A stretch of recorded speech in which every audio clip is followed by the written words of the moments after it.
قرآن پاک میں بھی بار بار یہ کہہ رہے ہیں کہ تدبر کرو، غور و فکر، ٹھیک ہے؟ تو کہ اللہ نے جو جیسے درخت ہیں، ان کے پتے کتنے مختلف قسم کے ہوتے ہیں، رنگوں کے، different kinds of shapes leaves کی ہوتی ہیں. اسی طرح سے آپ دیکھیں حیوانات، رینگنے والے جانور اور بھاگنے والے جانور، اس میں کتنی اقسام ہیں. انسانوں میں بھی آپ دیکھیں چھوٹے ہیں، موٹے ہیں، کالے ہیں، گورے ہیں، لیکن اللہ نے ان کو علم سے ضرور نوازا ہے. اور کتنی اعلیٰ بات ہے کہ اللہ نے ایک سلیبس بھی اتار دیا کہ اس کو پڑھو گے تو پازیٹیوٹی کی طرف ہمیشہ گامزن رہو گے. تو اللہ تعالیٰ ہمیں صحیح سمجھ کے ساتھ یہ ہمارے ذہن کے دریچے پازیٹیوٹی، قرآن، سنت، اس پہ اللہ تعالیٰ ہمیں لے کر آئے تاکہ ہم دنیا اور آخرت کے کامیاب لوگوں میں اللہ تعالیٰ ہمیں شامل کرتے. پھر آگے سورت کے جو آخر میں آئے گا وہ قرآن کی حقانیت کا ذکر اللہ تعالیٰ فرمائیں گے کہ یہ قرآن پاک اللہ تعالیٰ کی کتاب ہے جو بالواسطہ جبرائیل امین نبی کریم صلی اللہ علیہ وآلہ وسلم کے قلب پر وہ لے کر آتے تھے، نازل ہوتا تھا. پھر اس قرآن کی حقانیت پر ایک دلیل یہ بیان فرمائی کہ علماء اہل کتاب اس کتاب کی حقیقت کو خوب اچھی طرح جانتے پہچانتے. ان کو معلوم ہے کہ اس آخری کتاب کا ذکر انبیاء سابقین کے صحیفوں اور کتابوں میں موجود ہے. پھر قرآن کریم کے عربی زبان میں نازل ہونے کی وجہ بتائی اور بتایا یہ قرآن وحی ربانی ہے، نہ کہ القائے شیطانی. شیاطین کی پہنچ مولا اعلیٰ تک کہاں؟ یہاں یہ قرآن نہ شعر ہے، نہ سحر ہے، نہ کہانت ہے، بلکہ کلام الہی ہے جو ہدایت خلق کے لیے اللہ نے مخلوق کے لیے نازل کیا. شعر و سحر اور کہانت کو اصلاح خلق سے کیا تعلق؟ آخر میں منکرین، مخالفین کو وعید سنائی گئی کہ وہ مخالف منکر قرآن ہو کر جو ظلم کر رہے ہیں اس کا انجام عنقریب معلوم ہو جائے گا کہ کیسی مصیبت کی جگہ ان کو لوٹ کر جانا پڑا. اسی وعید و تنبیہ پر صورت کو مکمل کیا جائے گا. حروف مقطعات کے بعد اللہ تعالیٰ نے ارشاد فرمایا تلک آیات الکتاب المبین، یہ آیات جو آپ پر نازل ہوئی ہیں کتاب واضح یعنی قرآن پاک کی آیات ہے. یہ آیت بطور تمہید کے ارشاد ہوئی اور مضمون کے ساتھ پوری مناسبت رکھتی ہے جو آگے اس صورت میں بیان ہوا. کفار مکہ نبی کریم صلی اللہ علیہ وآلہ وسلم سے معجزات مانگتے تھے، نشانیاں طلب کرتے تھے تاکہ اس نشانی کو دیکھ کر انہیں اطمینان ہو کہ واقعی آپ اللہ کے رسول ہیں اور آپ یہ قرآنی پیغام اللہ کی طرف سے لائے ہیں. اسی کے متعلق فرمایا گیا کہ اگر حقیقت میں کسی کو ایمان لانے کے لیے نشانی کی طلب ہے تو کتاب مبین کی یہ آیات موجود ہیں. یہ آیات اس کتاب کی آیات ہیں جن کا اعجاز کھلا ہوا ہے، جس کے احکام واضح ہیں اور جو حق کو باطل سے الگ کرنے والی. یہ کتاب اپنا مدعا صاف صاف کھول کر بیان کرتی ہے جسے پڑھ کر یا سن کر ہر شخص سمجھ سکتا ہے کہ یہ کس چیز کی طرف بلاتی ہے اور کس چیز سے روکتی ہے، کسے حق کہتے ہیں اور کسے باطل کہتے ہیں.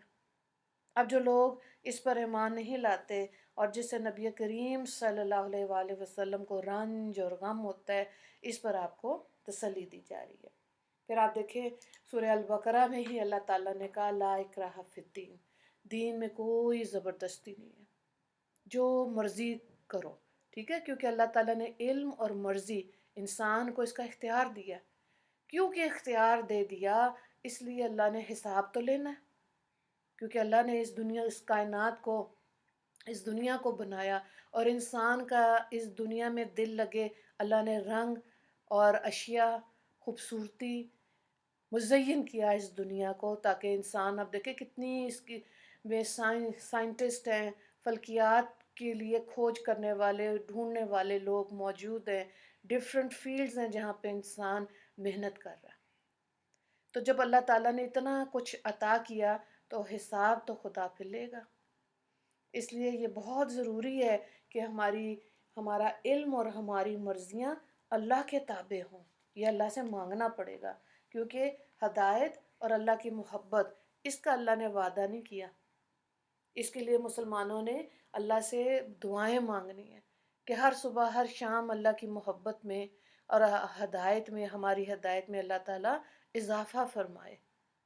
اور پھر جب جیسے انسان کو اللہ کی عطا کردہ نعمت، علم، فکر، تدبر، حکمت ملتی ہے تو اللہ کی مخلوق میں اس کو تقسیم بھی کرنا ہے، بانٹنا بھی ہے۔ تو محبت کی ہی بات کرنی ہے، تفرقے کی بات نہیں کرنی۔ اور کیونکہ ہمارا پلیٹ فارم صرف خاص طور سے خواتین کے لیے ہے، تو خواتین کی ذمہ داریاں، گھریلو ذمہ داریوں کے ساتھ ساتھ دین کی سمجھ لینا بہت اعلیٰ بات ہے۔ خوش قسمت ہیں وہ گھرانے جہاں کی عورتیں دین کی نسبت سے جڑی ہوئی ہیں، ان کے گھروں کے ماحول زیادہ بہتر ہے، ورنہ تو دنیا میں سٹریس، انزائٹی، پریشانیاں بہت ہیں، ہے نا۔ اسی لیے فکشن والی کتابیں پڑھنا، ایسے ڈرامے اور ایسی باتیں سننا، وہ لوگوں کو اچھا تو لگتا ہے، لیکن حقیقت سے دور چیز سے کبھی بھی انسان اطمینان قلب نہیں پا سکتا۔ حقیقت پسندانہ زندگی گزارنی چاہیے۔ شعر و شاعری اور یہ سب اس کے اندر جو ہے نا تخیلاتی باتیں ہوتی ہیں۔ ایک انسان کے اپنے ذہن کا الوژن ہوتا ہے، اپنے انسان کے ذہن کی تخلیق کی بات ہوتی ہے جو وہ سوچتا ہے، اور لوگ اس پہ واہ واہ کر رہے ہوتے ہیں۔ تو جب اتنی محنت شعر و شاعری سے تھی تو اسی دور میں اللہ نے قرآن کو اتارا، اور پھر قرآن کا اعجاز دیکھے، اللہ اکبر، اللہ اکبر، کیسے لوگ اس کی طرف مائل ہوتے گئے، اور الحمدللہ دین اسلام پھیلا۔ اور قرآن کی برکتیں دیکھیں، جو ہماری نانیاں دادیاں تھیں اس زمانے میں بھی، جب پارٹیشن کا وقت تھا تو بہت زیادہ تجوید کی تو پتہ ہی نہیں تھا کہ تجوید سے قرآن کیسے پڑھنا۔ زیادہ تر غلطی تو زیر پہ آتی، بازر بے، حالانکہ وہ بازر بھی ہے، لیکن کتنا قرآن پڑھا جاتا تھا، اور اس کی برکتیں گھر میں ہوتی تھیں۔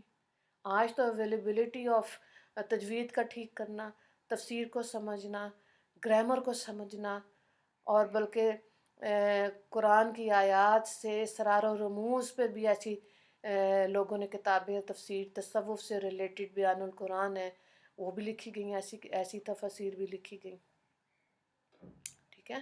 تو بہرحال انسان علم میں اضافہ ہوتا ہے، اور علم کے ساتھ جب عمل آتا ہے تو حکمت اللہ تعالیٰ عطا کر دیتے ہیں۔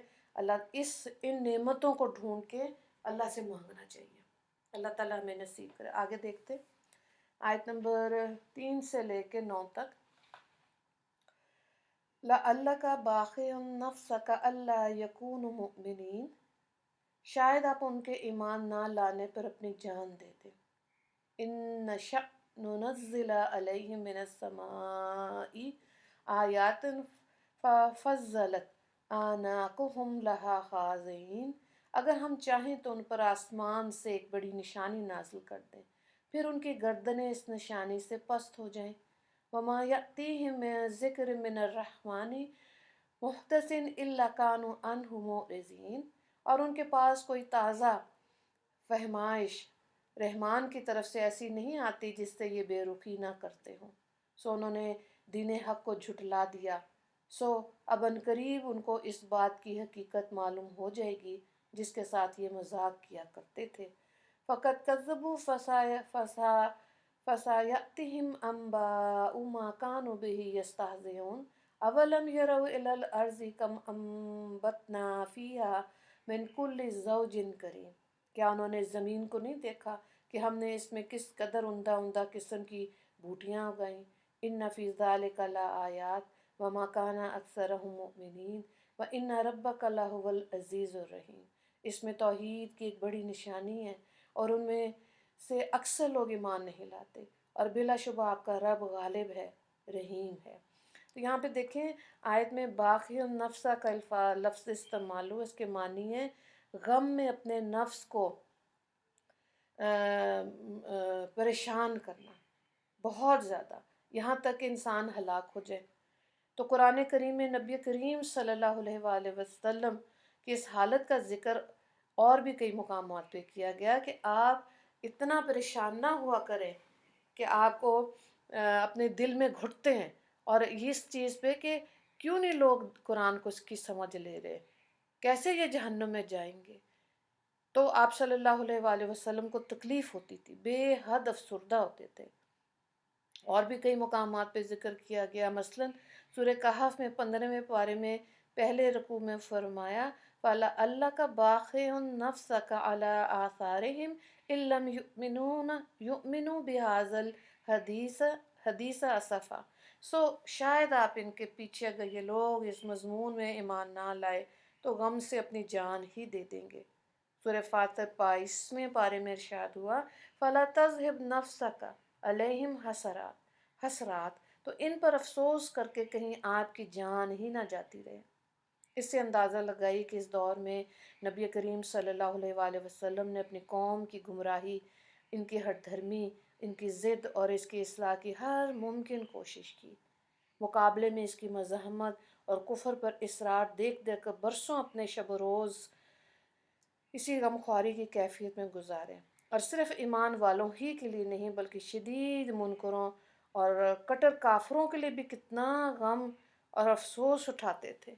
ظاہر ہے اس زمانے میں منافقین تھے، مشرکین تھے، کفار بھی تھے، ان سب کو دعوت حق دینے کے لیے آپ صلی اللہ علیہ وآلہ وسلم نے جسمانی لیکن زیادہ ذہنی تکلیف بہت اٹھائی، اور دعاؤں کا پھر بہت زیادہ اہتمام کیا کرتے تھے۔ پھر آگے بتایا گیا ہے کہ اس قادر مطلق کی قدرت تو ایسی زبردست ہے کہ نہ ماننے پر کسی کو سزا دینا چاہیں تو پل بھر میں اللہ مٹا کے رکھ دے، مگر اس کے باوجود یہ سراسر اس کا کرم اور رحم ہے کہ سزا دینے میں تاخیر کرتا ہے اللہ، اور برسوں اور صدیوں کی ڈھیل دیتا ہے، اور سوچنے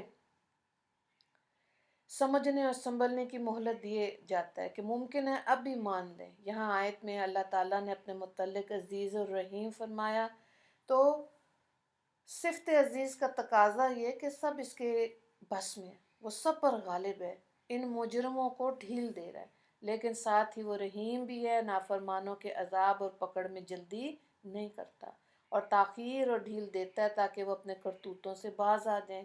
تو اس صفت رحیمی کی قدر کرنی چاہیے، نہ کہ الٹا منکرین کفر پر اصرار کریں۔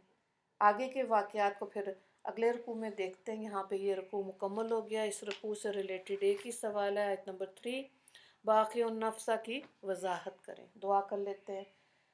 اللہ تعالیٰ کا لاکھ لاکھ شکر و احسان جس نے کفر و شرک سے بچا کر ہم کو اسلام اور ایمان کی دولت عطا فرمائی، اور اشرف الانبیاء مرسلین نبی کریم صلی اللہ علیہ وآلہ وسلم کا امتی ہونا نصیب فرمایا۔ یا اللہ ہمیں اپنے نبی رحمت صلی اللہ علیہ وآلہ وسلم کا فرمانبردار تابعدار امتی بنا کے زندہ رکھیے۔ کفار و مشرکین نے تو اپنے اقوال اعمال سے نبی کریم صلی اللہ علیہ وآلہ وسلم کو آپ کی حیات مبارکہ میں رنج و الم پہنچایا۔ میرے مالک، ہم آپ صلی اللہ علیہ وآلہ وسلم کی امتی ہو کر آپ کو قبر مبارک میں بے چین کرنے والے نہ بنیں۔ یا اللہ اس دنیا کی امتحان گاہ میں ہم سب امتحان و آزمائش کے لیے آ گئے ہیں، تو اپنے فضل و کرم سے ہم کو اس امتحان گاہ سے کامیابی کامرانی کے ساتھ گزارنا نصیب فرمانا، اور ہر لمحے اپنی مرضی کے مطابق زندگی گزارنے کی توفیق عطا فرمانا۔ یا اللہ اپنے فضل و کرم سے جہاں ہمیں اس کتاب مبین پر ایمان رکھنے کی نعمت عطا فرمائی، اپنی عنایت سے ہمیں اس کے مطالبات اور حقوق کی ادائیگی کی بھی توفیق نصیب فرما دیجیے۔ جو پیغام اور احکام یہ کتاب لے کر آئی ہے، ہم اس کے موافق اپنی زندگی گزارنے والے ہوں، اور اس کے احکام اور قوانین پر خود بھی عمل کرنے والے اور دوسروں کو بھی اس پر عمل کی دعوت اور ترغیب دینے والے بن جائیں۔ آمین یا رب العالمین۔ وآخر دعوانا ان الحمد للہ رب العالمین۔ اللہم اغفر لی مسلمین والمسلمات والمؤمنین والمؤمنات۔ السلام علیکم ورحمۃ اللہ وبرکاتہ۔